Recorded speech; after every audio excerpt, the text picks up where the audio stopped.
This is Bennu, one of Earth's closest planetary neighbors. An asteroid roughly the height of a skyscraper. A remnant from the dawn of the solar system, made of carbon-rich rocks and boulders. And since late 2018, the place that NASA's OSIRIS-REx mission has called home.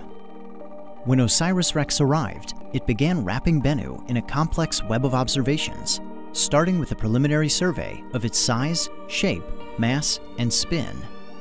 On New Year's Eve, OSIRIS-REx was captured into orbit by Bennu's minuscule gravity, making it the smallest world ever to be orbited by a spacecraft. In early 2019, it broke orbit to conduct a detailed survey. A series of sweeping passes allowed OSIRIS-REx to study geological features at different latitudes and times of day, enabling stereo imaging and landmark-based navigation.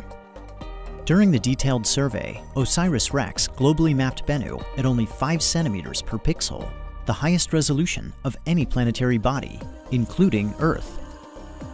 On June 12th, the spacecraft entered a new orbit at an altitude of just 680 meters, setting another record and establishing a home orbit for the remainder of the mission. In September, it began reconnaissance on 4 candidate sample collection sites, potential locations on Bennu to touch down and collect a sample later in the mission. OSIRIS-REx concluded its first year at Bennu back in orbit, circling the asteroid's terminator, or boundary between day and night. Here, outside forces acting on the spacecraft are balanced, allowing it to orbit within the same plane over time. Reconnaissance resumed in early 2020 with close flyovers of the primary sample collection site Nightingale and the backup site Osprey.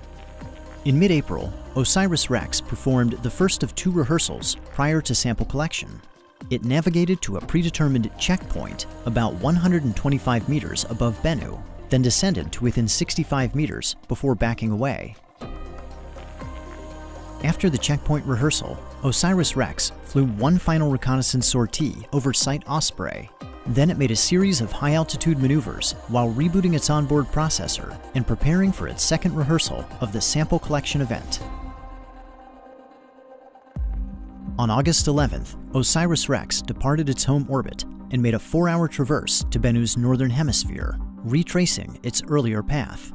After performing the checkpoint engine burn to begin its descent, it made a second engine burn called Match Point to match Bennu's rotation before backing away at an altitude of approximately 40 meters.